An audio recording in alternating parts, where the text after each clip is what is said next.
And here we are, we're into round 7 of Pro Tour Gatecrash here. We've got Raphael Levy on the right up against Shahar Shenhar. Should be a nice matchup here. We get to see a little bit more of the way that the players were playing with control sort of matchup here. Yeah, but both players playing variants on Bant. Shahar Shenhar and the Team Panic guys playing Bant decks that have... Oh, no, you know what? Shahar is not playing the Team Panic deck, which is what I assumed. We haven't seen deck like that. He is playing... he's playing what looks like a mono red deck. We see a Stromkirk Noble and an Ash Zealot. Now, this is a completely unexpected turn of events. But one I'm really happy about. I was really hoping to see a little bit of the red-green deck in action. It can be very, very aggressive. I've been looking forward to seeing a Flinthoof Boar all day. Oh, yeah. I mean, we saw Grigor Petric Meritich a little bit in the feature match area with it, but here, a Stromkirk Noble already with 1+1+1 counter and an Ash Zealot to follow up. This is a great start from Shahar. I mean, how do we expect this matchup to go? Raph Levy here, presumably a little bit on the back foot already. I mean, yes. Yeah, well, there you go. You see, he's going to Azorius Charm the Stromkirk Noble to the top of Shahar's deck, slow him down, make him start over. But Shahar, Boros Reckoner, one of the key cards that we were hoping to see a lot of this weekend, it's coming straight down, meaning that he can keep the pressure up, even though that Stromkirk Noble is going to be his draw next turn. So we talked a little bit earlier in the booth about the fact that Tomahar Saito had a profound effect on this tournament in terms of like his basically standard play testing in the open and, you know, really just throwing a lot of really big decks out there. And the deck that Shahar Shenhar is playing right now is a deck that he called Saito Aggro. Yeah, I mean, the most exciting card for me in this deck was Burning Tree Emissary, able to let him power out a lot of creatures very, very fast. I'll play a Noble. Sega. So it looks like that Noble's coming back down now. Right, the Tension Sphere took out the Reckoner. But Rancor there on an Ash Zealot, and that makes that 2/2 first striker a lot more scary in the red zone, wouldn't you say? And is this Levy a little bit short on lands? Let's see if we have our hand cams up. We do, and we can take a look, and we see that no, Raph's got he's got plays for the next couple turns. But his option's a little different here. He has to worry about at some point putting lands into play and taking damage, not what you want to be doing against these red decks. But at the same time, has to get to 4, wants to get his Restoration Angel into play. 4. And Shahar Shenhar's hand here got a little bit of reach, got some burn in there, so Raph Levy going to have to be a little bit careful, already down to just 11 life. I think he might be at 7 here, I'm not sure. I think he just took 9. And really, that's exactly what the red decks are looking to do in this format. They're trying to get a lot of damage in, and presumably Shenhar doesn't want to give Levy the sort of time that he needs to stabilize. Yeah, there comes Restoration Angel at the end of the turn. Let's take a look at what we see from Shenhar. All burn all the time from Shahar Shenhar. He'll be very happy to just get this game over nice and fast. It's really some burn some of the time, but that's fine because some time is a very small number. For, Raphael Levy could very easily not have very much time at this point. Though Restoration Angel, a perfectly serviceable blocker here, and unfortunately not really able to do any flickering. No time for that. Now, Ash Zealot, it does mean that any cards played from the graveyard are going to be damage for Raph Levy. Is that likely to be relevant? That's actually going to be relevant. I mean, we've seen Snapcaster Mage action all day. You know, Guillaume Wafatapa played a ton of cards out of his graveyard last round. It's certainly something that has never come up in that limited format, or almost never that I can think of, but certainly comes up all the time in Constructed. And Levy here just having to sit back a little bit. All burn all the time. More burn more of the time. That's it looked like it was an extra Pillar of Flame there, 2 Pillar of Flame. So that's 7 points of burn just straight in Shahar Shenhar's hand. How aggressively do you think he should be deploying some of that? I think depending on what Raph Levy does here right now, you know, Shahar's just going to finish him off. And as fast as this game seems to be going, it sounds like some of the other games in the feature match area are going even faster. Eric Froelich already 1 game up there. Over Paul Rennie, who was on that World Magic Cup team that won the inaugural World Magic Cup. The Chinese Type 80? Yeah.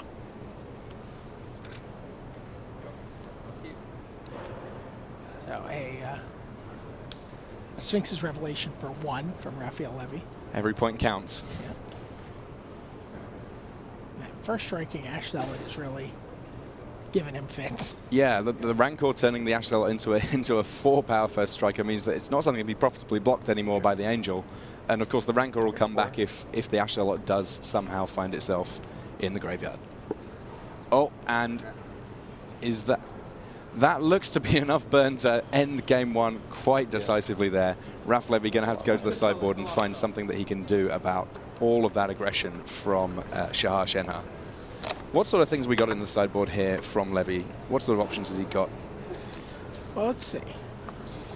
Rock's Faithmender seems like a fine card to be playing. And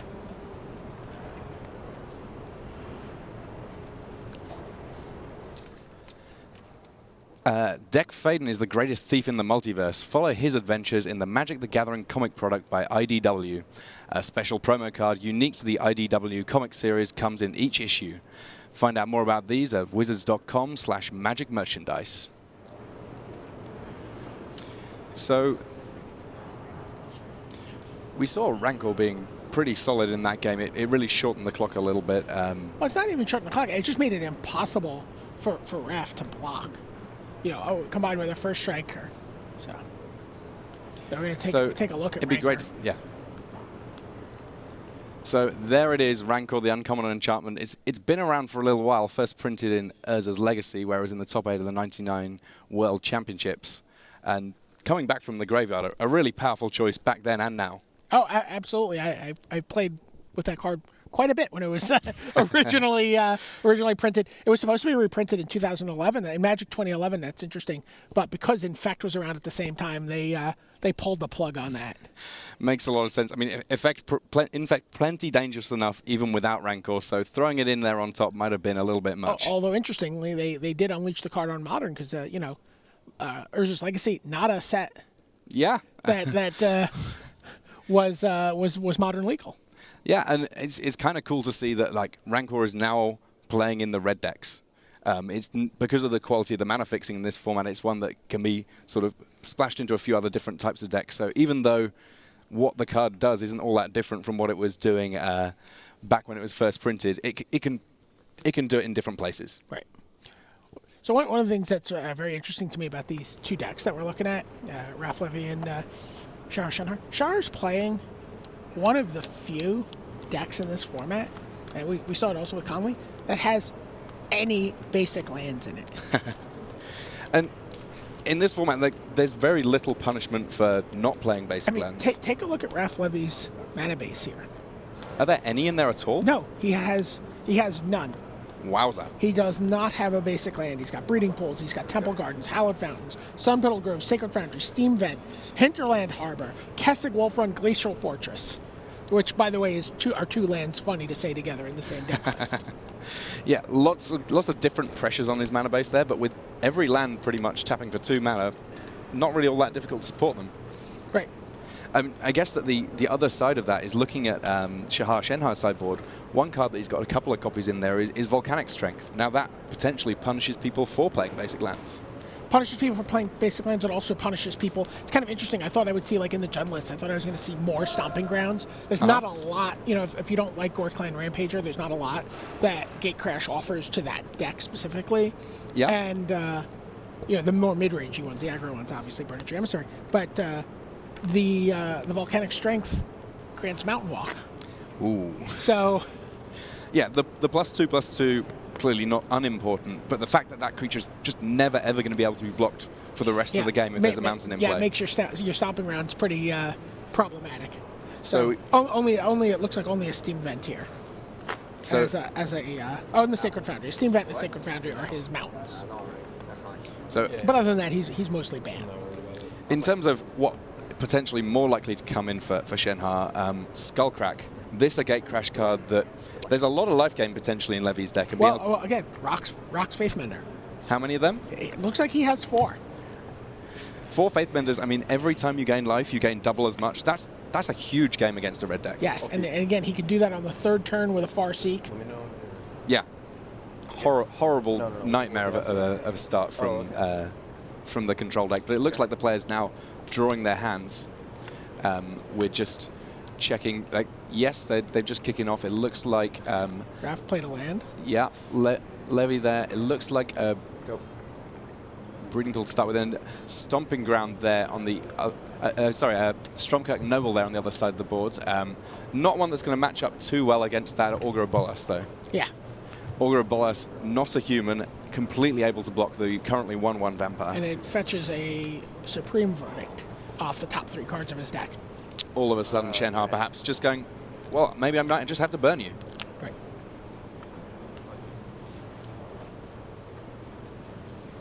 So Shenhar still completely mono-red. No need for any kind of second color mana there. And with a Searing Spear, he is able to get in with his Stromkirk Noble. Where otherwise he might have played that differently, right? He had Burning Tree Emissary and another 2-drop. If he doesn't see the Supreme Verdict, he might play that turn differently. He might just take his time. I love Burning Tree Emissary, by the way. I first encountered it in Limited, and any turn where you get to do anything big with it is just horrible, and in Constructed, even more powerful. Right, tap land, go from Raphael Levy. Cannot afford to play shock lands upright. No, sir. If at all possible. A huge amount of burn in Shenhar's deck, and also very, very aggressive creatures. Just not worth it. But Shenhar here potentially casting quite a few spells thanks to that Burning Tree Emissary in his hand. Which line do you think we're going to go for here?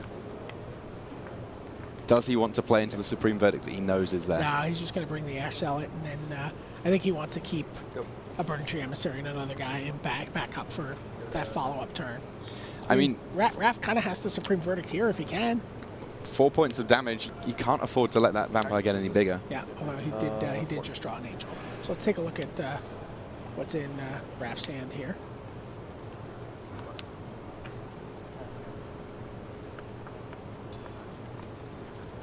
So Levy there, he's got double Restoration Angel, double Rock's Faithmender. He's going to have a great follow-up to Supreme Verdict. And just the lands support it. I mean, not a great deal more that Levy could really want from his hand. The Faithmender also, big enough toughness that it can block just about anything in the other deck. Thinking. Staring contest. I mean, Shenhar knows that the Wrath's there, the Supreme Verdict's there, so he's not got any incentive to play more creatures. Raph wants to get full value. He probably has to play the Verdict here, surely.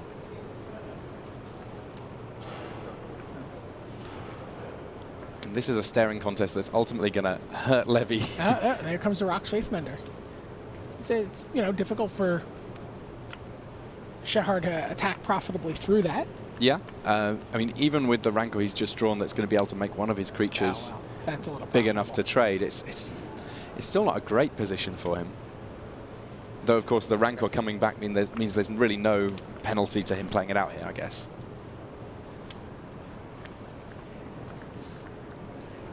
The Rhino Monk completely, again, able to block this vampire. Human's not a big feature in Raphael Levy's deck. Yeah, completely able to block, but not too happy about it. Not too happy about it. He just goes, I believe that's a 3/3. 3/1. 3 has a couple counters on it. No? Oh, I apologize, yes. So a 3/3 with Rancor on top, so a 5/3 in total. Yeah, so this is just chump block gain 2. Yeah, you got to do what you can to protect your life total, and Levy doing exactly that.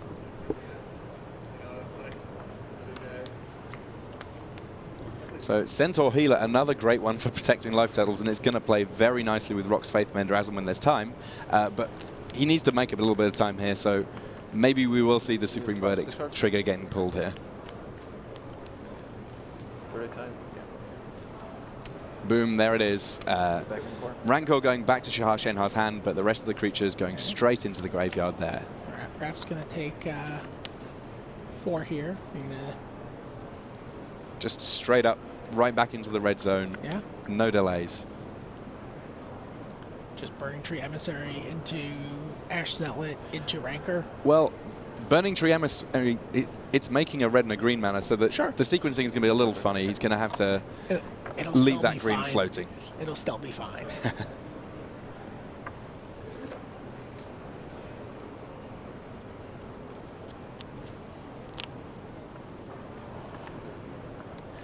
Levy here having to worry about the amount of haste also coming from these red decks. I mean, it's pretty much a common feature these days. All the red decks running as much haste as they can, and 4 coming straight in, followed up by Rakdos Cackler. Yep, no burning tree emissary. And unsurprisingly there, that Cackler immediately unleashed. So it's a 2-2 for 1.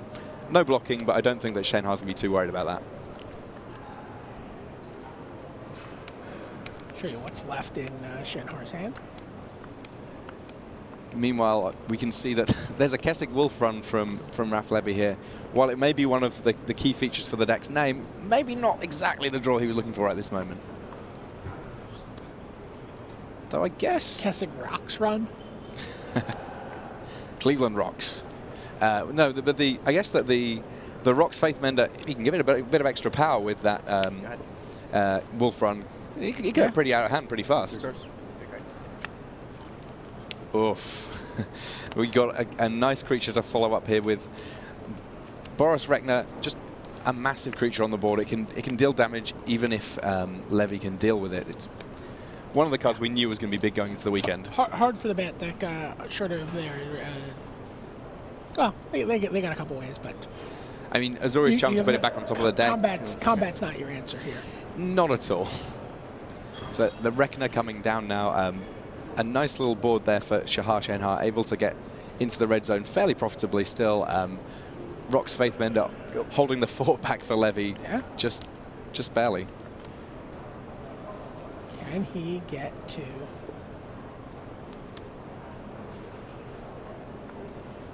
I mean, I guess the one thing we should say for Levy here, he's very successfully got to sort of the mid-game, and he's still on 13 life. That's a pretty healthy life total against one of these red decks compared to what these red decks can do. And here's a Centaur Healer. Gain 6, go to 19. He's got a Restoration Angel in hand. Just 1 mana short and be able to cast that Angel for now, but... Well, has he played a land this turn?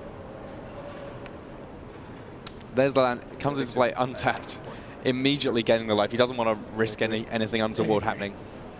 So now, all of a sudden, Levy in pretty good shape. Oh, Skullcrack right on time there for Shahar Shenhar. Perfectly timed. Late to the party, and the 3 damage, not really the important bit on Skullcrack here. He would have loved to be able to just stymie that turn good and proper. Burning Tree Emissary, and not really using the mana for it, just a 2-2 for 2. Just threw a bucket of sand on it and put it out. And now it's time to start attacking. The Air Force, I mean, something that the red decks are a little weaker to. No blockers there for Shenhar, so he's going to take his first damage. Is that his first damage of the match? I think it is. Unless he played a Shockland.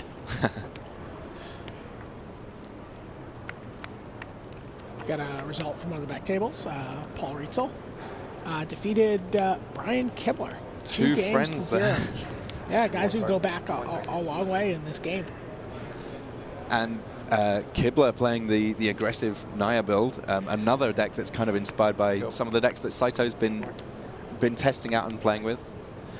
We just heard as well that Lucas Siao and Lee, they are tied at 1 apiece, so it looks like we're potentially going to have a match that we're going to be able to go over to after this one, depending on how long this match goes. Currently looks like Levy might be able to square things up. Paul wins 2-0. Yeah.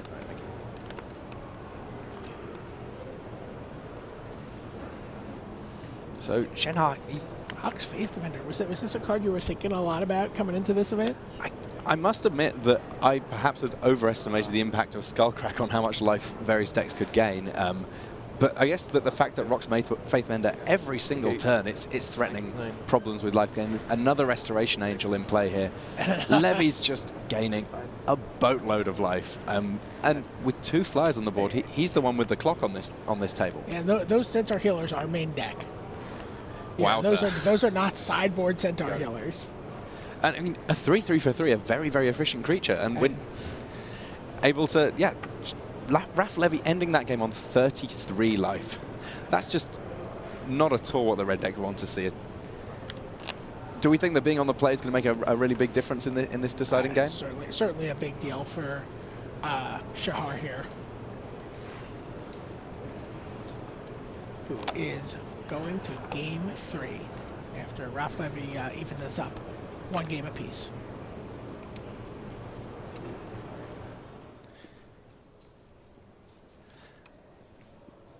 Can't wait to try out standard and booster draft strategies straight from the Pro Tour? Log on to Magic Online and take part in special standard spotlight events, standard 2-person gold queues, and Gatecrash limited tournaments all weekend.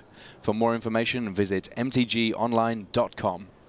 I would be willing to bet a lot of people are looking to see how many Crypt Gas they've drafted. Oh yeah, and like one of the fun things, of course, that you can play this while watching, have both things going on at the same time. Yeah, one of the cards, you know, we talked about that match. As much as the Rock's Faithmender was a big deal, really Restoration Angel and the ability to reset that Centaur Healer was kind of a big deal. Let's take a look at what R&D had to say about Restoration Angel. Obviously, Avacyn Restored card that was a breakout in Standard last year. Oh yeah, a very powerful rare. I mean, it gets to blink another creature to reuse its enter the battlefield ability, or just keep it alive. It's exactly what we saw with the Centaur Healers. Yeah, they weren't in danger of dying, but just being able to take them out of play, put them back into play again, gain an extra 3 life, or as we saw, in fact, 6. Just a huge play on many board states. So appeared in an astounding 45 Grand Prix top 8 decks in its first year. That's a big number. And then they say often appears with Thragtusk, Snapcaster Mage, and Huntmaster of the Fells. We've seen all of those today, but Centaur Healer, that's the first time we saw it. Yeah. By the way, when you think about it, if that first Rock's Faithmender had been somehow allowed to live, how crazy. Yeah, because those abilities stack up. It would have been 24 life for each Centaur Healer, Restoration Angel, parlay. Double life gain for just terrifying amounts of life with every single Restoration Angel. So, you know, as long as creatures matter, right, and as long as creatures are going to have really good enter the battlefield effects or leave the battlefield effects, you know, card like Restoration Angel is just going to be a great weapon at your disposal. Yeah, I mean, going into its sophomore year now, and I think we could potentially see even more of it in the second year than in the first. Yeah, absolutely. So our players, Shahar is on the play, but he is mulliganing his opening hand. Not what you want to be doing on the play, especially. It's Levy on so many more cards now. Yeah, and again, this red deck that's really looking to have this critical mass of threats very early, and sort of just go bash, bash, bash, and be able to just finish off, right? Like you know, that wants to treat its creatures like burn spells. Sure. Now it can just go bash, maybe, and the one bash, probably not quite enough. Yeah. It needs to get a bunch of creatures on the board. What we should be looking to expect from this deck, I mean, turn 3 or 4, you want to be getting Levy down to low life totals pretty fast. So, looks like Shenhar just looking at his 6-card hand, and that one a keeper. He's starting things off there with, that's a Stromkirk Noggle. Yeah, takes 2 from his stomping ground. And don't think he's going to mind too much about that, though. And he's got a land from Levy, and then that Rootbound Crag into Ashlalot. This is how we do it. Let's get straight into the red zone with our red creatures. Levy already taking 3 damage there on 17 life. He did not want to play his land untapped there. The Hallowed Fountain just untapping now. Sure. And a Farseek to get a little bit ahead on mana. Yeah, and you know, really hoping, I guess he's hoping for a turn 3 Rock's Faithmender, turn 3 Supreme Verdict. Yeah. Maybe a Restoration Angel to ambush something. But, I mean, we can already see from Shenhar's hand that he's going to have the chance to just get in there and get in loads of damage thanks to the fact that Levy hasn't been able to play any creatures thus far in the game.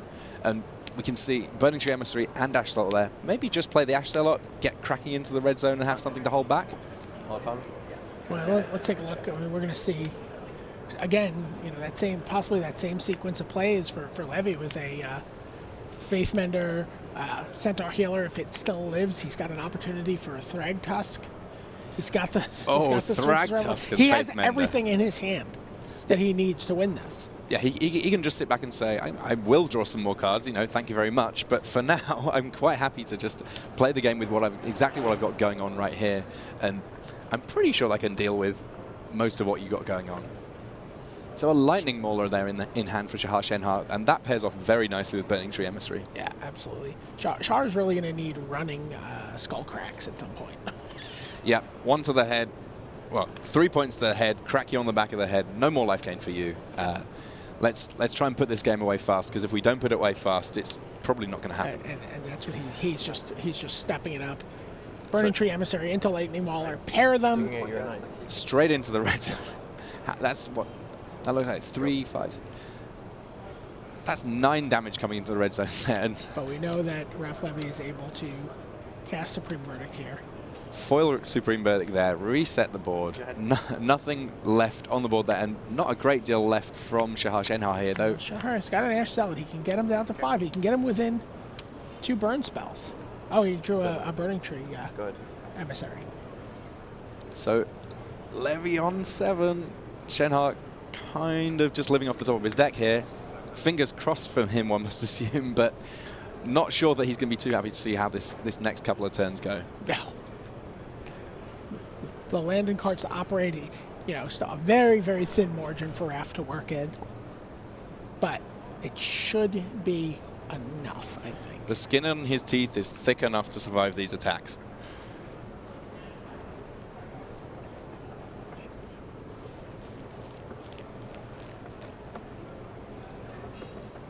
So this tied at 1-1, so in principle really, really close, but knowing what we know, Levy potentially able to just squeak his way out of what has been pretty much, aside from like one Skullcrack away from being almost a perfect draw from Shahar Shenhar. Yeah. So almost like a matchup superiority here, perhaps? Well, I mean, this is someone who has a very clear. He's like, I have a good plan for aggro in game 1. I have my Centaur healers, but I have a great plan for it in game 2. And the sideboard been really important here. Those Rox Faithmenders taking what was already a fair plan and just making it a little bit unfair, really. And ramping up his Supreme Verdicts. He has the 4th Supreme Verdict in his sideboards. So Li Tianshen from who was top 8 of our last Pro Tour, has defeated Lucas Xiao. And Lucas, a great deck builder. We've seen him do all sorts of things in formats previously. It sounds like Frolic and Remy are tied at 1 apiece, so depending on how long this last game goes, we may be able to jump across to that one. Faithmender coming down for Raph Levy now, and a bit of a roadblock, though. Another haste creature there from Shahar Shenhar, so he's still just about able to get some damage in. So he gains 2, takes 2, essentially. 5 life left for Raphael Levy. Let's see how much of that he's got by the time his turn ends. Well, here, Start things off a little slowly with the Augur of Bolas, having a look at the top of his deck. Not really worried too much if he doesn't see a spell, but he sees an absolute cracker there in Supreme Verdict. If the worst comes to the worst, he now has a way of making sure that he can reset the board. But and gain 6 here. Wow. All of a sudden, from being at 5 life, Levy now at a pretty comfortable 11. And you can see, cross that Centaur healer off his hand, but he's just... He's toying with Shenhar now. Shenhar may not fully realize what a spot he's in, but he must be getting an inkling. Go ahead. Shi-10 wins 2-1.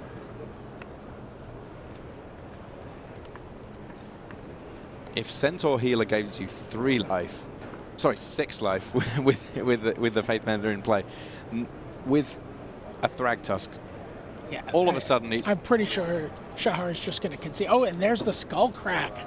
So instead of going to 21, basically going back to the start of the game, only having a bunch of creatures in play, Levy now at just 5 life.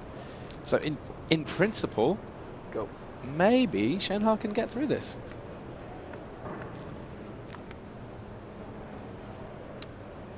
But Levy now... he's still got the Sphinx's Revelation. And Sphinx's Revelation, I mean, in some matchups the card's more important, in some matchups the life. Here he's going to be pretty happy with both. He's mostly just looking at that life, to be honest.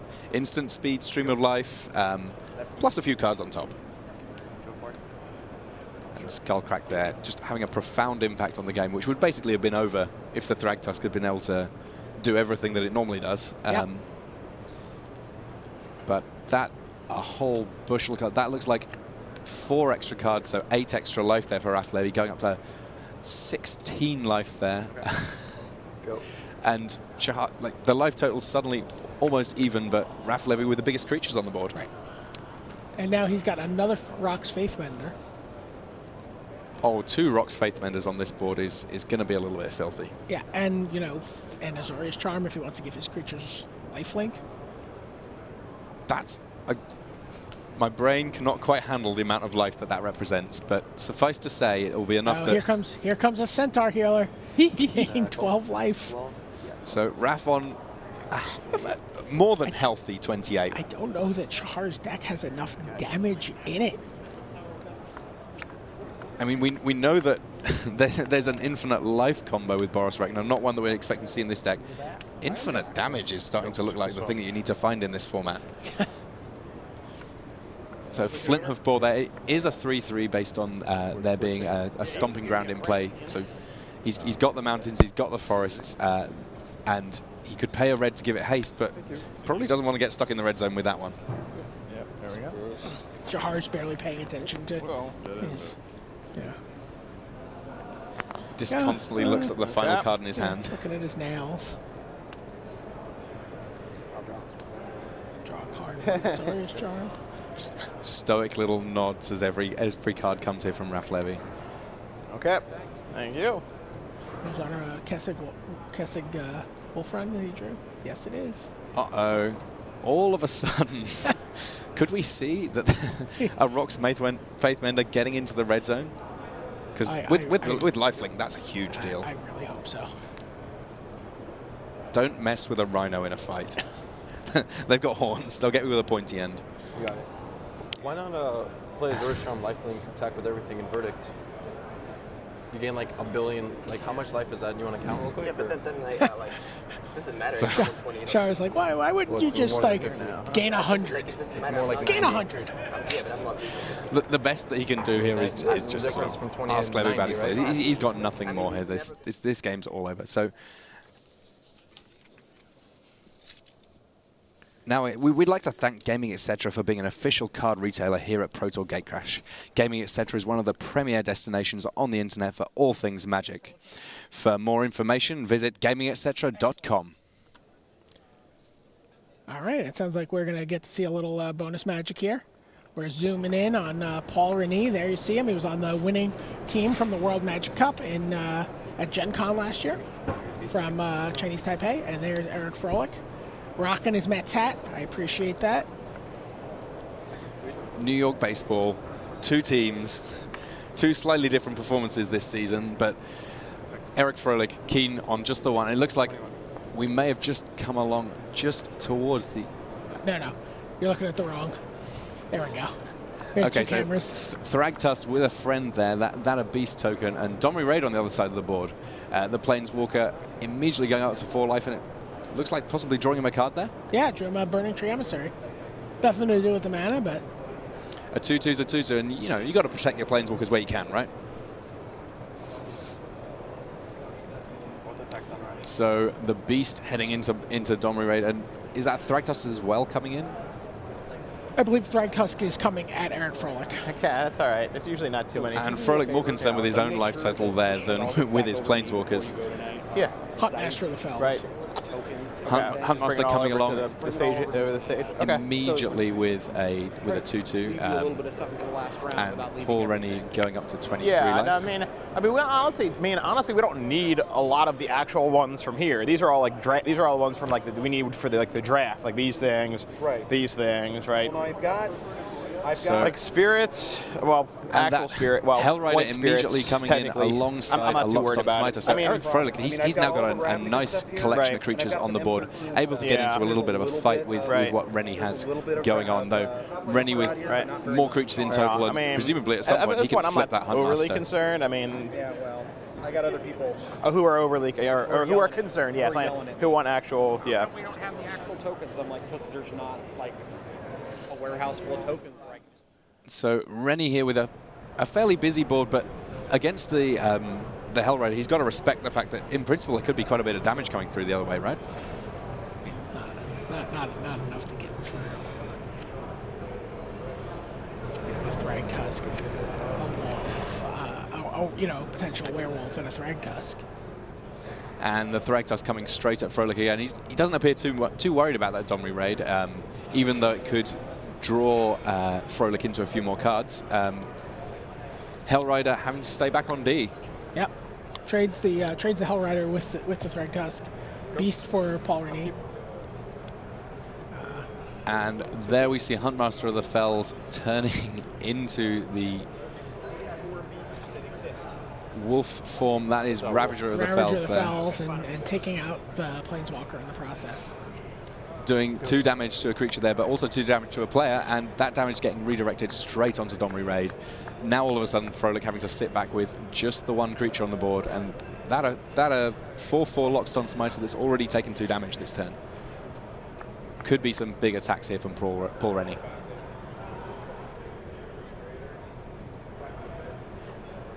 Rakdog's return in hand for Rennie. At some point, presumably, he's got to think, oh, I can just send this to the dome. He immediately gets the last card out of Frolic's hand. It's not a Loxodon Smiter.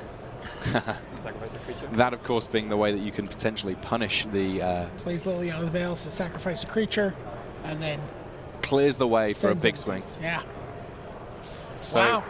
Paul Rennie victorious quickly there against Eric Froelich. Didn't get to see too much of that one, but a great matchup where we got a chance to get an idea of how Burn fetches up against a huge amount of life gain.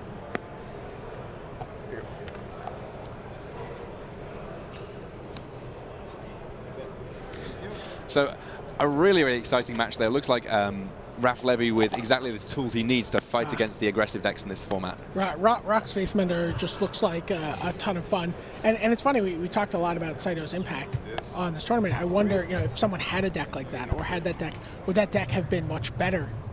Without Saito sort of, making such a show of it. The puppet master from Japan, showing the rest of the world how aggro decks can be built and potentially skewing the meta. I mean, and giving them some warning so that they can be beaten. Yeah, I mean, I must admit, I was kind of expecting to see a lot more aggro decks in the format, more pure aggro, but many of the sort of Boros Rekna decks in the format actually kind of control decks that can make the most of the fact that they're white as well, Thread. But we're just finishing up here, so we're going to move back across to the booth. So we just finished round 7. I'm Tim Woolley. This has been Brian David Marshall. We'll see you in next round.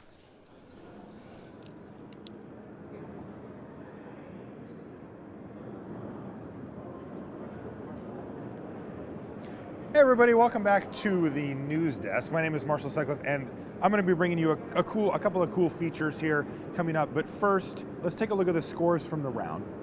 We've got so a lot of undefeateds. What we're going to do now is we're going to be showing you the actual leaderboards for the tournament as opposed to the people that we picked early. So I see that Melissa DeTora, she has improved to 7-0 here at Pro Tour Gatecrash. I know it says 6-0, but I have it on my little screen here that she's actually 7-0. Rennie also 7-0. He beat Eric Froelich, so Eric is now going to be coming in at 6-1. Isaac Egan, he improves to 6-1, defeating Venus. And as you can see, all right, so now they're getting updated there. So 2 undefeated players out in the field here. All right, we're going to come back to the scores in a minute. But what I want to do right now is I want to give you a feature with our own Zach Hill. It's called Game Time. And these things are always really interesting. So Zach, take it away.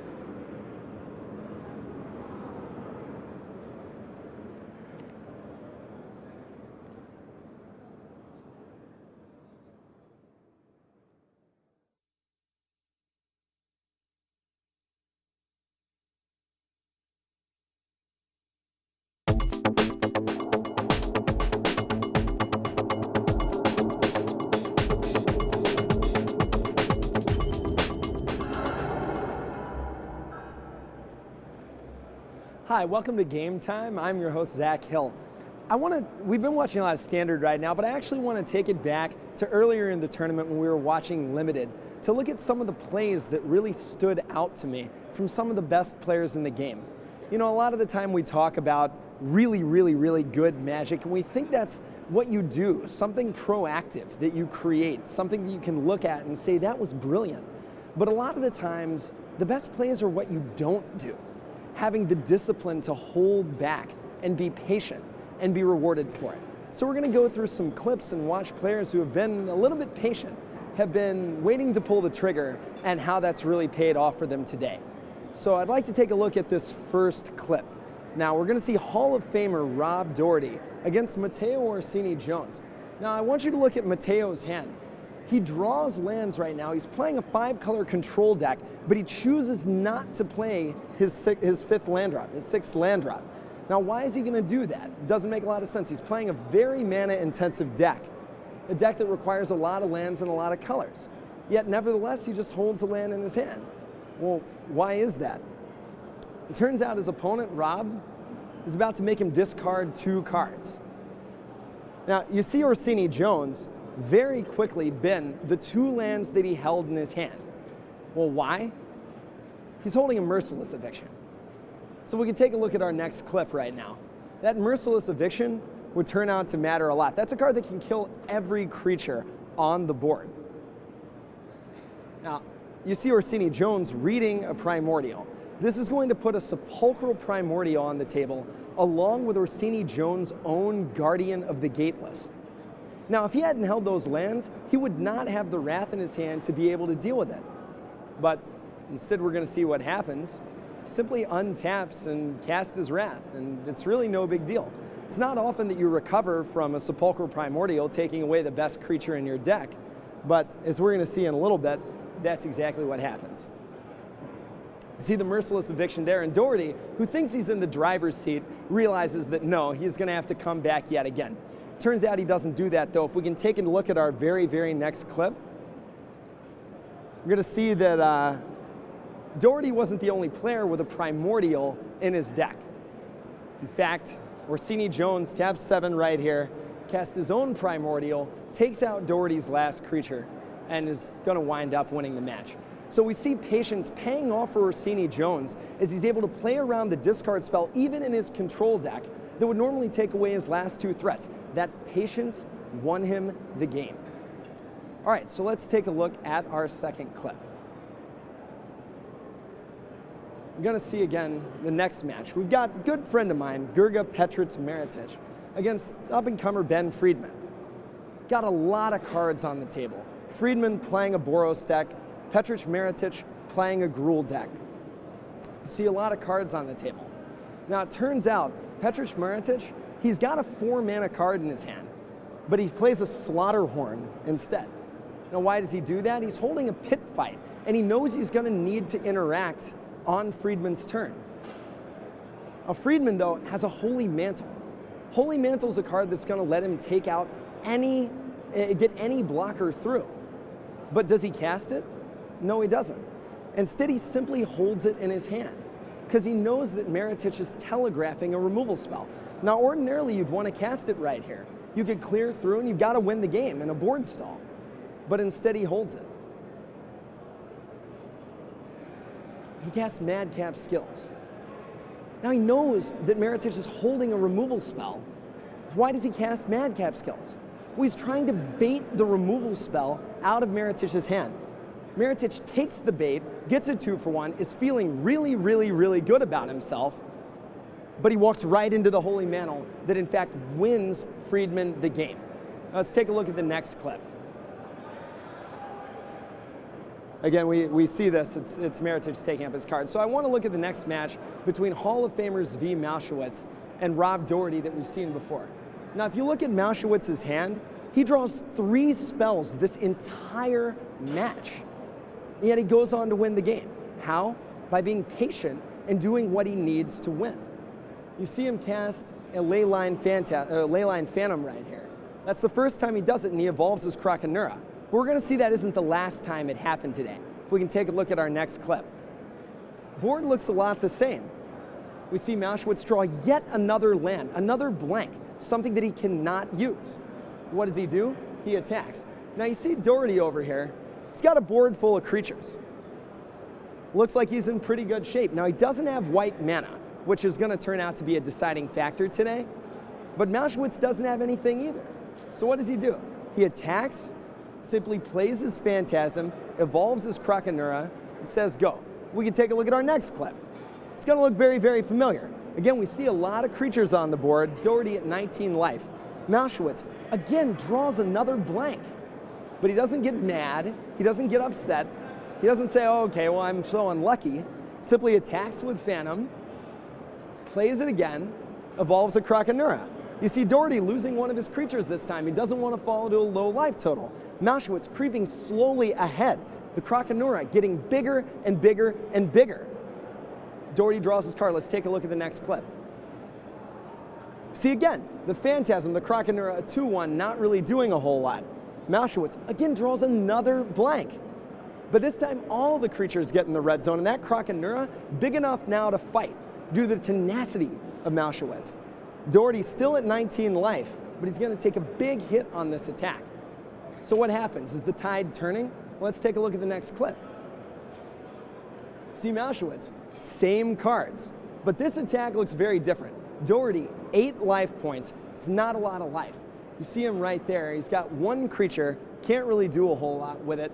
Tide really shifting. Mauschwitz, same 3 threats on the board. Doherty rearranging his lands, not really a whole lot he can do. He's got to block somewhere. Mauschwitz has to sacrifice a creature. He's going to lose a 2-1, doesn't really care a whole lot about that. So how many times can this happen? Well, let's take a look. If we can check out the next clip right here, you see a pretty similar board, but a very different set of circumstances. Mauschwitz draws a 0-1, not the card you want on the 9th turn of the game. You see Doherty, now he's forced to block the Phantasm, block the Krakenura, pick up his board. He's got 1 card left, he's at 1 life. Mauschwitz still has not contributed another meaningful point of power to the board. But what happens? Well, let's take a look. See Doherty untapping, takes a look at his hand, yet another white spell he can't cast. And, you know, he's had a bad draw, but so is Zvi. But Zvi didn't give up. You see Doherty throw his hand on the table, and the Hall of Famer takes the match. So, what's the moral of all this story? Well, the moral of the story is sometimes your draws don't turn out the way you want them to be. But you can't give up. You can't get upset. You can't be sad. Sometimes the game of Magic isn't just about emptying your hand on the table. You have to be patient, you have to wait, and you have to figure out the path that's going to allow you to win. Sometimes it means playing a very intensive deck, holding 2 lands in your hand because you know your opponent's playing discard and you need to throw him away. Waiting out, making him commit his threats so you can use your wrath to clear his board. Sometimes it means walking into a 2-for-1 you know is there. Playing your madcap skills on your best creature to make your opponent commit so you can play the card that really matters to win the game. And then finally, sometimes it means working with what you have, playing the same card over and over and over again until eventually it wins you the game. These are great Magic players we're watching today. These are great matches of Magic we're watching today. And as much as I enjoy watching them, I enjoy learning from the best players in the game even more than that. I'm Zach Hill, this is Game Time. Let's watch some more Magic.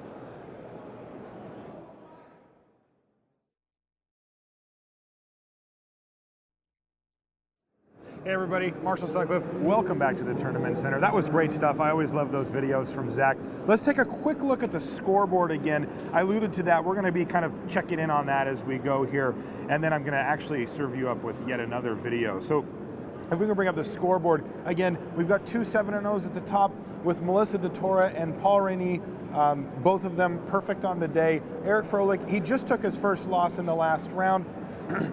Joel Larson also sitting at 6-1.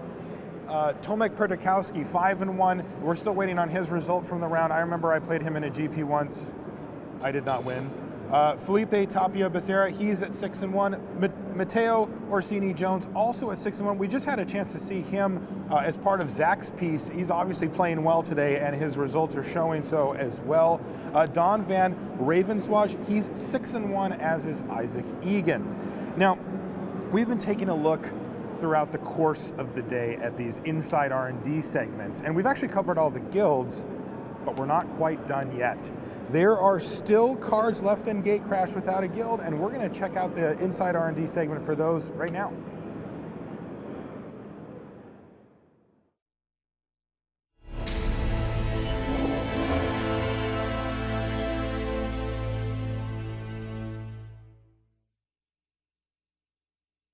No matter how hard the guilds may try, there are always those on Ravnica for whom the plots and counterplots just don't apply. From planeswalkers to primordials, and from the gate to the gateless, Ravnica is a city that's full of surprises. So the gates came about because we had a little problem we were trying to solve. We knew in both Return to Ravnica and Gatecrash, we wanted a cycle of common lands, dual lands, and a cycle of rare dual lands. Now, we knew we would bring back the shock land, so that was a done deal. Now, the obvious choice for the commons would be the invasion tap land. Just they come and play tapped, and you can tap them for either C or D. The problem was, those are strictly worse than the shock lands. And while in Magic we do strictly worses all the time, we try to not avoid doing it in the same set. And so we're like, okay, well, can we do something? Is there some way to make these a little different? And the problem was everything we tried was just a little complicated. And we're like, well, is there a way to just do the tap lands? And then Creative said, well, we're trying to make these gates. Every guild in the story has these gates. I'm like, oh, well, what if we label these as gates, and then we have cards that cared about them? Then they'd have a special value a little beyond just a normal tap land. And then we took that idea, and it started snowballing from there. And as you'll see as the block folds out, each set sort of adds more to that. We wanted to play up the gates in the set. We wanted to have a few more cards starting to incentivize really encouraging you playing like a lot of gates, not to sort of just check if you have one gate. We have like Crackling Perimeter, which is like, you can really just play all gates and see what happens. All your lands are going to come into play tap, so it's going to be a tricky endeavor. But there are a lot of cards that are sort of rewarding you for tapping and untapping gates, like Greenside Watcher is an example of like a card that untaps a gate. You have Gateway Shade that wants you to tap. And, there are also a lot of enchant lands, and those are good places to potentially put some of those onto with stuff like the Greenside Watcher. A lot of times our most exciting developments are happy accidents in creative. When we were working on the Return to Ravnica concept illustration, Alexei Briclo designed a sort of symbolic passageway. I can't remember which one he did first. I think it was Rakdos. It might have been Simic. But it was that gateway that said, oh, we need 10 of those. We need one of those to represent each sort of symbolic entryway into guild space. And we wanted to design the 10 to typify the guild's character, to make them express the guilds just like everything else in the set expresses the guilds. So the 10 guild gates are very different in design, and we hope that you can see the guild's character come through in them. For example, the Boros Guild Gate resembles this low fortress wall. The Orzhov Guild Gate looks like the entrance to a basilica or to a holy courtyard. The Simic Guild Gate looks almost as though you're going to walk through it and be underwater somehow. And of course, the Dimir Guild Gate doesn't look like anything. It looks like a simple doorway. We wanted to find places that Gatecrash was going to go that Return to Ravnica had not. One of the things we hit on was trying to really make an awesome cycle of cards for multiplayer, in particular for a slightly more casual crowd. We hit upon these avatars that are all primordials. They all do something that's scale based on the number of players that you're playing against. So for each opponent, you get to do one thing. In this case, Molten Primordial is a card. It's I'm going to steal Active Treason one of each of your guys. And, it's a mini insurrection of sorts. I guess you don't really need to steal all of their guys. Probably just one from each player is plenty good. And then, it has haste. It's also going to swing in. And so, yeah, we tried to really just drive home these cards that are for a very particular audience, and made sure we gave something for them too. Last time we saw Gideon, he was on Zendikar, and he was fighting a very serious Eldrazi threat. And that is still his main concern. He's come to Ravnica, in a way, looking for allies. He's come knowing that Ravnica is a metropolis, it's a melting pot, it's a place where planeswalkers come from all over the multiverse. And he's here seeking some kind of aid that he could bring back to Zendikar. But on Ravnica, he finds that the violence is escalating and there's tons of people caught in the crossfire between guild aggressions. So he resolves to stay there for the time being and help out the innocent people of Ravnica instead. He's not sure how things are progressing on Zendikar. He means to find out, but first he's going to deal with this more pressing problem. To that effect, he sort of gets a sense of the guild landscape and decides that the Boros Legion is the guild with whom he's most closely aligned, but they're still too militaristic for him. They're still too aggressive. He can't throw in his weight behind the Boros entirely. Instead, he wants to try to talk Aurelia down a little bit and help her take the action that she needs to take to stabilize Ravnica. We went through a ton of designs for the new Gideon Champion of Justice. The original Gideon Jura, his special thing was that he turned into a creature and got right into battle and fought, which was unique among planeswalkers. There was a contingent who for the new Gideon absolutely did not want that to happen again. That's what he already did. That was, we'd already seen that, and if we did it a second time, well, now he's locked into that forever. And the opposite contingent said, well, exactly, that's his thing. That's exactly what he does. Let's do that again. So Gideon, Champion of Justice, went through a lot of revisions before he got to the state he is in now, but we wanted him to be exciting, and I think he ended up that way. So for +1, so you play him and he goes straight up to 5 loyalty, and he gets a loyalty counter for all the creatures your opponents control after that. So against a control deck, maybe he doesn't get any, and he's just going to be a 5 loyalty. But against most decks, you'll pump him up to 8, 9, 10 loyalty on the first turn you play him. Next turn, you untap, you have your Gideon at the ready, you could plus him again, or you use his second ability, which is a 0, which makes him into a creature. We wanted all of our planeswalkers to have identities. Gideon's big identity is he turns into a creature, he fights your opponents. And he does this admirably. He becomes a creature with power toughness equal to the number of loyalty counters on him. You prevent all damage to him this turn, and in a big change from the original Gideon Jura, he's now indestructible. So if your opponent has a Doomblade or a Murder, they can't deal with him that way. They're gonna have to fight him with their creatures attacking on their turn. He comes in, he swings in for a bunch of damage, and his -15 if you ever get up that high is crazy powerful. It exiles everything else on the battlefield. So it's just Gideon left, and at that point, your opponent is pretty much finished.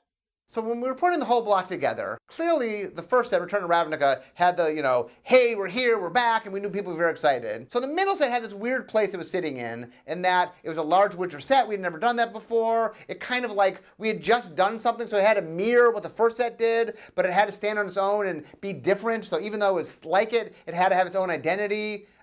It had to sort of marry to what the first set was doing, so when you drafted everything together, they had something. So it was like the middle child, It really was kind of like the set that had this identity that was like its older brother was sitting there behind it, had his little sister that was cuter, and how do you make it do what he needed to do? And so I'm really happy. It all came together, and it's a set that stands alone. It's its own set. All the 5 guilds. It gives them something cool to do. It marries really well with the first set. So when you play that, it does neat things. And it was a lot of work, but I'm really happy with what we came up with. Ortsov, Demir, Gruul, Boros, Simic. 5 guilds brought to life thanks to the dedication and expertise of the team here at Wizards of the Coast. What will it look like when all 10 guilds converge in one action-packed set? Well, for that, we'll need to wait for Dragon's Maze. Until we meet again inside R&D, I'm your host, Richard Hagan, saying bye.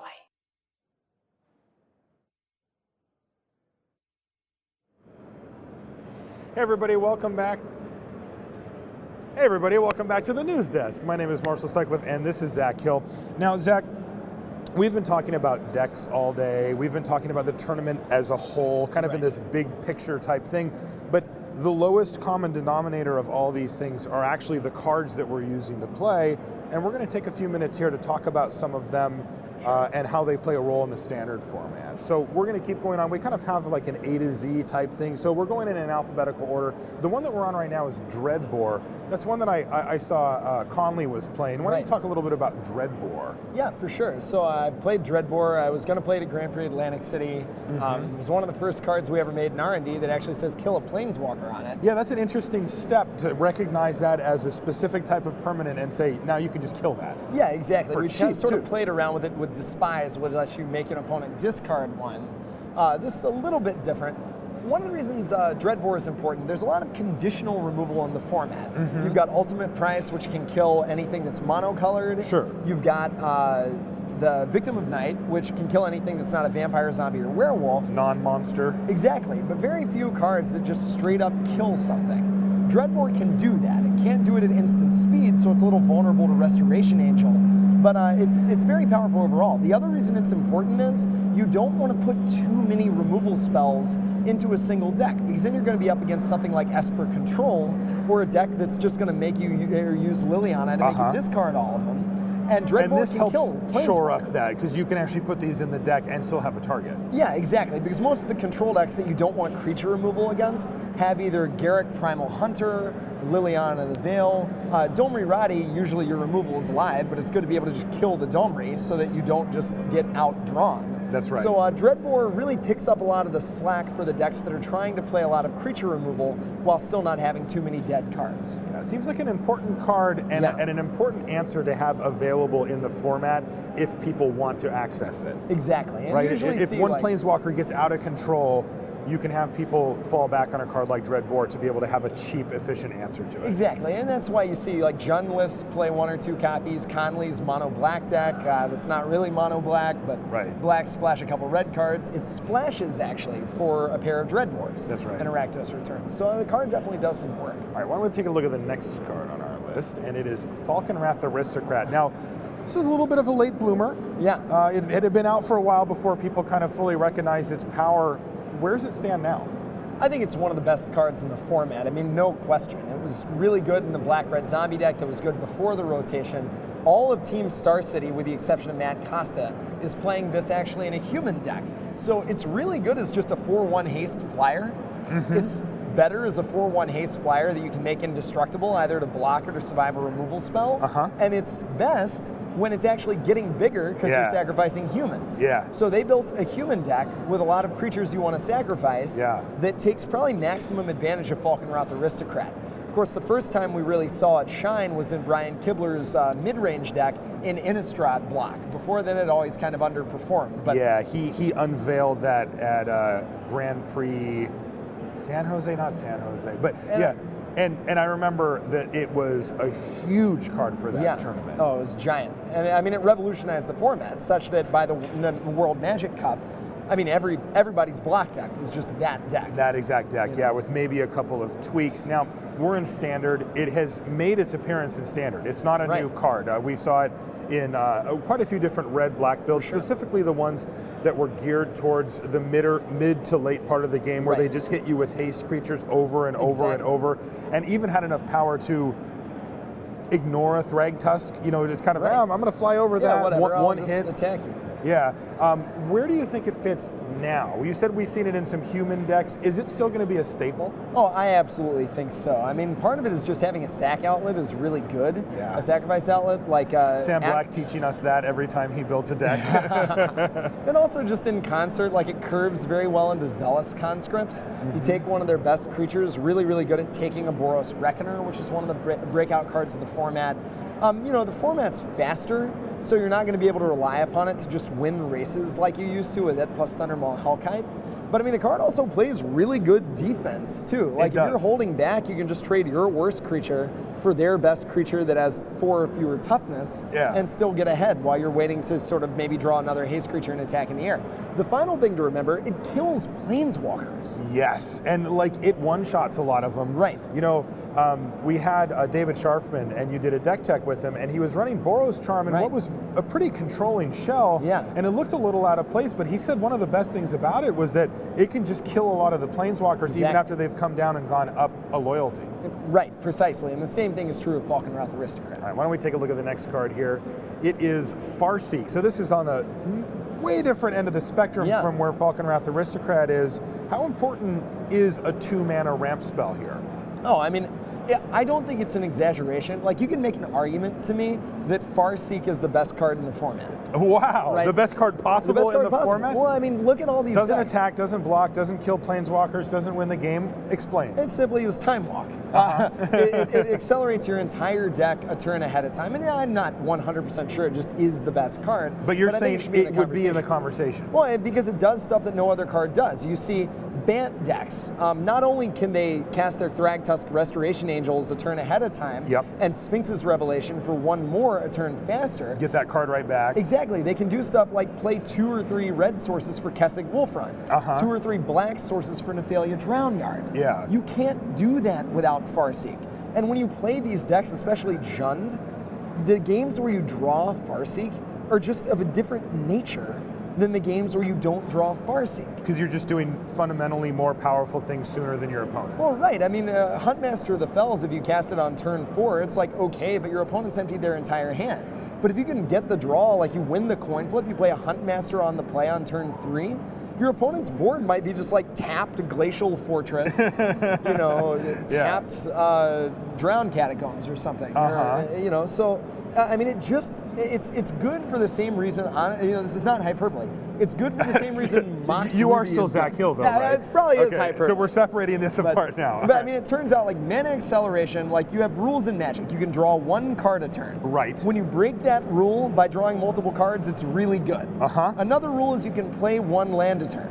So when you break that rule by accelerating your mana early on, it's really, really good. I see. Yeah, that makes a lot of sense. I really like what you said about Sphinx's Revelation as well. Right. It kind of feeds that, and you get back some of that tempo, the card that you used, and maybe a little of the damage you might have taken by not playing a creature on turn 2. Exactly. All right, let's take a look at the next card.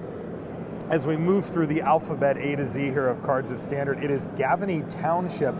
This is a card I have a lot of appreciation for. Now, have we seen a lot of them out there? I haven't seen a lot of them on camera on the matches I've actually got a chance to watch here. But it has seen a lot of play in Standard since it's been out. Yeah, it has. It's a little bit less popular, I think, this weekend because it's just sort of a staple of mid-range decks. And we're seeing sort of fewer of those. It's a pretty slow card ultimately. Yeah, exactly. I mean, that said, like it's really, really good with Lingering Souls. It's good with other tokens. It's great in the green-white human deck. Fantastic. Really adorable with Experiment 1 because it puts counters on it, which you can use to regenerate it if you need to. Yeah, I mean, it's a card that I think the color combinations are a little awkward for it right now. You want, because of all the Wrath effects in the format, Supreme Verdict, Terminus, you kind of want Kessig Wolfrun in your Naya deck. To get that big hit in. Exactly, so that like even if you have an Alphyson's Pilgrim or just a Flinnoff Boar, like one kind of measly creature, you can turn it super lethal. It sort of goes tall, whereas Gavany Township goes wide. Yeah. But I mean, the thing is, as people react to the control decks and play more creature decks and get more mid-range, Township breaks stalemates in half. It crushes those. Yeah. And one of the things that I really have a lot of appreciation for when it comes to Gavany Township, and this is the thing that I think is just great about it, is that the decks that play like 8 1-drop accelerators like Elves, Mana Dorks, those type of things, it bails those out because it turns the draws where you go elf, elf, elf, nothing into elf, elf, elf board state that you have to now reckon with. You have to deal with this at some point because I'm going to go end step, put counters on my guys, my turn put counters on my guys, attack with one of them or something, and the next turn, like you have 4/4s. Right. And these were like things that you used just for acceleration, where traditionally they kind of fall to the wayside, maybe chump block or add some mana later. I mean, you'd play them if you couldn't make them bigger, but instead you can make them bigger. Yeah. All right, let's take a look at one more card. It's a doozy, Zach. It's a doozy. Geist of St. Traft. Now, Geist of St. Traft has seen play across multiple formats, not just in Standard. Talk about it here for this Pro Tour. Well, I think one of the most interesting things about Geist that we're seeing at this Pro Tour is actually that it is in the sideboard a lot more than it is in the main deck. We've seen a lot of the blue-white red decks, not just David Sharfman's who we've spotlighted, but Matt Costa I know is doing this, Channel Fireball has decks that are doing this. Main decking Boros Reckoner to have some defense against the aggressive red decks, and just some of the Ranker decks as well. Geist not really good against those when you're trying to play defense, but it's great out of the sideboard, whether you're in control mirrors or whether you know that you're bringing more removal. I've seen that quite a bit. Control decks bringing it in as just a completely different angle to hit when people take out all their creature removal. Right, exactly. Yeah. Right, you can surprise people. If they don't have any removal spells, you're going to kill them in 3 turns. That's right, and it's a very quick clock, especially out of colors that you don't normally expect it from. Now, I've got some papers in my hand, and I'm going to read to you some names from these papers. These are the standings that we have after round 7. Sitting first, Melissa DeTora. So that's fantastic. She's on 21 points. There's one other person, Paul Rennie. He's also on 21 points. Now, the next section is pretty big at 18, but it's got some big names in it. I see Eric Froelich near the top here. Matteo Orsini-Jones, we talked about him a little bit earlier. He's on there as well. Gerger Petrich Meritich, we've seen him on camera as well, and he's extended out to 6-1. Whoa! Look at this guy. Oh, Richard Hagan appears. Sneak in here. Hi, Rich. He's very Some sneaky. of that stuff is just crazy. Like Paul Rennie, I kind of. We saw him at the World Magic Cup. Well, yeah, and when you say you saw him, you mean he won it? Well, no, but that's the whole point. You saw him at the World Magic Cup. You didn't see him play Magic at the World Magic Cup because he was the coach. Yeah, that's right. And it's like you could just imagine him sitting there, like, yeah, one of the greatest triumphs of all time, and he's sitting there just blood boiling that he's not, he can't be the guy with the winning card because he's the 4th. right? So there's Suchiko and Hashimoto. They're just getting there, and yes, he's part of the team photo, and he is part of their success. But boy, do you ever want to do something with that when, you know, and Paul Rini's come back and go, hey, never mind the team. It's I'll just me, win it myself. Actually, honest to God, me on my own. Thank you very much. So that's a great story.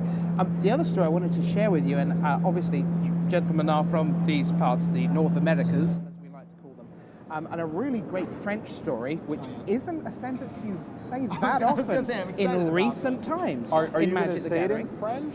Or I'm not going to say it in French. I know you no. could. I could, but I'm not going to. Okay, thanks. I'm going to tell you about Timothée Simoneau. Simoneau is from France, surprise, surprise.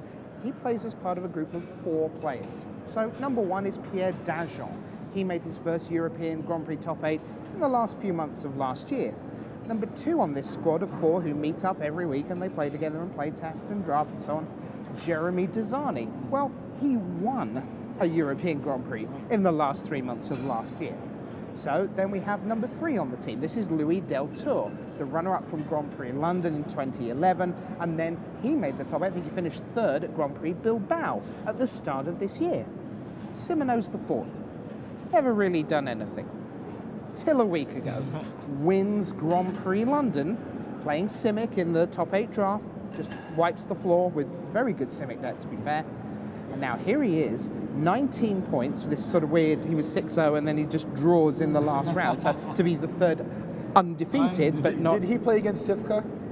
I think he did. Okay. I saw that Sivka had taken a draw, so it's likely. That is entirely possible. So these 4 guys together, you know, in the last 6 months, they've got 2 Grand Prix titles, 2 Grand Prix top 8s, and now here's one of them, you know, pretty much right at the top of the Pro Tour, which is just... That's incredible. Isn't that a great story? For such a small group as well. That's right, you know, because, you know, there's always the driver, right? Yeah. I mean, it's, you know, that was me and my group, you know, that's how I ultimately got this job. Because when I was learning Magic, I was sitting there going to all these events as the driver. I was with 3 good players. So when I was at 1 and 4, I still had 6 hours of Magic to watch because 2 of the other 3 were going to meet in the final of the PTQ. And then we'd have 150 miles to drive home, you know? And so that group is just absolutely fantastic. So well done to them. Looks like we're ready to go. Yeah, are we all good? Yeah, so I can tell you that we are going to be seeing on camera. Yeah, who have we got? We have got the 2 undefeateds. Melissa DeTora, she is going to be playing against Paul Rainey, so we're going to get to see that on camera. The other matches, we have Ben Stark versus Raph Levy. That should be awesome. Those guys are going to be fighting to stay at X and 1. Jeremy Ross Latour from Canada, so local guy, he's going to be playing against Bram Snepvangers. So another Hall of Famer in the feature match area. And then another Hall of Famer, Svi Moshowitz, is playing against Lukas Yaklovsky, who's had a fantastic run lately. He made it to the finals of Bilbao, was it? That's right. Yeah. So and of course he's made Pro Tour top 8s before now. I tell you what, if he stays in the game, he will be a Hall of Famer in 6-7 years from now. Would not bet against that. Foolishly good at Magic. He really is. Let's get watching. It's time for the final round of day 1 here at Pro Tour Gatecrash 2013.